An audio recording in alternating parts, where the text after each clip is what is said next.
मधुबनी लोकसभा से आज नॉमिनेशन करा लिए हैं, कैसा महसूस कर रहे हैं? बहुत अच्छा लग रहा है क्योंकि यहाँ जनता की सपोर्ट है, इसीलिए बहुत अच्छा लग रहा है। और ये हमारी नहीं बल्कि जनता की जीत होगी।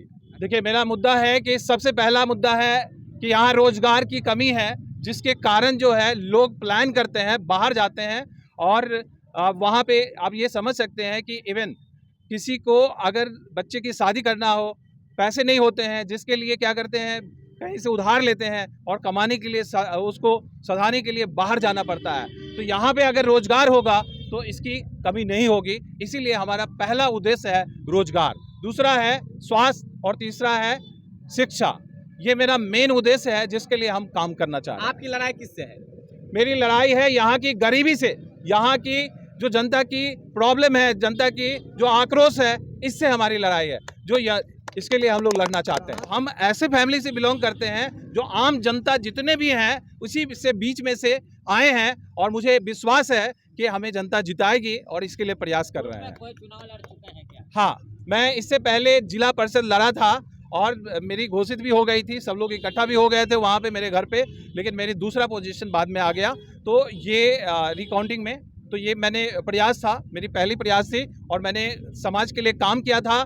मैंने अपने गांव के आसपास में 15 गांव में लगभग सफाई अभियान, नाला सफाई भी कराया था, कहीं चचरी की जरूरत थी, अपना सामाजिक काम किया है। जो आप समझ सकते हैं कि 17 चीनी मिल है बिहार में जो बंद है 28 में से, और मेरा उद्देश्य, पहला उद्देश्य है कि यहाँ रोजगार होना चाहिए। उसके लिए मेरा पहला है कि चीनी मिल है, चीनी मिल। आप कह रहे हैं रोजगार, क्या रोड मैप? देखिए, रोड मैप मेरा ये है कि पहला तो हमारा चीनी मिल है, दूसरा जो है कि यहाँ पे छोटे छोटे उद्योग लगना चाहिए, छोटे छोटे उद्योग लगना चाहिए जिससे लोगों को रोजगार मिलेगा। इसके लिए अगर गवर्नमेंट में आते हैं तो ऐसा मैं नियम बनाऊंगा जिससे आईटी कंपनी का यहाँ पे आगमन होगी, आईटी कंपनी आएगी जिससे यहाँ पे लोगों का उत्साह बढ़ेगा और यहाँ पे लॉ एंड ऑर्डर पे काम करेंगे, जिससे क्या है लोगों को दिक्कत नहीं होगी कोई भी कंपनी को लगाने में। गरीब परिवार से उठा है और गरीबों का दर्द वेदना जितना ये समझेंगे जो एसी में रहने वाले जो नेता है वो नहीं समझ पाएंगे।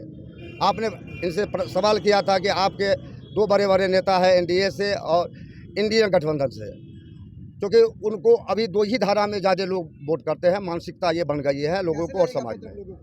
लेकिन यहाँ के जनता ने इनको चुना है, अब इनको प्रोत्साहन दिया है कि आप जैसे लोग आएंगे तो समाज में बदलाव होगा, शिक्षा में बदलाव होगा। जाते जाते क्या कहेंगे सर लोगों से?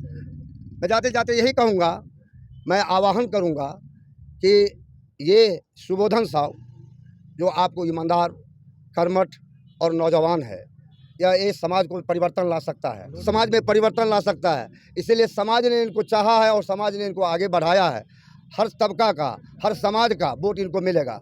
एज ए मैं जिला अध्यक्ष मैं एक शब्द कहना चाहता हूँ, क्योंकि मैं पूरे बिहार में हमारे तेली समाज जो है, तेली समाज को जो है जनसंख्या 3% से ज़्यादा है, सिर्फ तेली समाज की बात करता हूँ। और जिन लोगों को 3% से कम भी है उनको जो है सो लोकसभा में 6 सीट, 8 सीट, 12 सीट मिला है।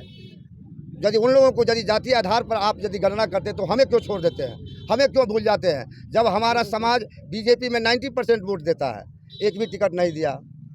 तो मैं मैसेज देना चाहता हूँ बिहार सरकार को और केंद्र सरकार को कि यदि हमारी जितनी भागीदारी है उतनी हिस्सेदारी मिलनी चाहिए। 2 साल से दर भटक रहा है, कोई पार्टी टिकट देने के लिए तैयार नहीं था, तब आके निर्दलीय होकर के आज समाज सेवा के लिए काम करना चाहते हैं। और हम लोग कोशिश करेंगे कि इनको जिता करके, हम लोग मन बना लिए थे कि नोटा का प्रयोग करेंगे, मोदी जी को इस बार वोट नहीं करेंगे, लेकिन हमारे बीच ऐसे प्रत्याशी हैं जो इनको जी जान से मदद करके और इनको पार्लियामेंट में इन गरीब बेटे को जो है भेजने का काम करेंगे।